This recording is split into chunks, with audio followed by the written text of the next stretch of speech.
લોકસભા ચૂંટણી પહેલા ગુજરાત કોંગ્રેસથી એક મોટા સમાચાર સામે આવ્યા છે। વાત જાણે એમ છે કે ગઈકાલે કોંગ્રેસના પૂર્વ પ્રદેશ પ્રમુખ જગદીશ ઠાકોરે લોકસભા ચૂંટણી નહીં લડવાની જાહેરાત કર્યા બાદ હવે વધુ એક દિગ્ગજ નેતાએ ચૂંટણી નહીં લડવાનું એલાન કર્યું છે। વિગતો મુજબ પાર્ટીના દિગ્ગજ નેતા ભરતસિંહ સોલંકીએ લોકસભા ચૂંટણી નહીં લડવાની જાહેરાત કરી છે।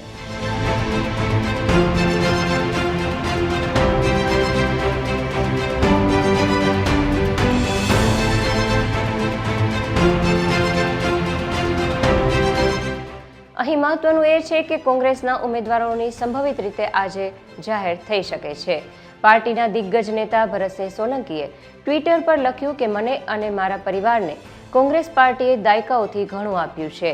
એઆઈસીસી જમ્મુ અને કાશ્મીરના પ્રભારી તરીકેની મારી વર્તમાન જવાબદારીને ધ્યાનમાં રાખીને અને ગુજરાતમાં પક્ષ માટે અસરકારક રીતે પ્રચાર કરી શકવા માટે હું આ ચૂંટણી ન લડવાની મારી ઈચ્છા હાઈકમાન્ડને નમ્રતાપૂર્વક જણાવું છું।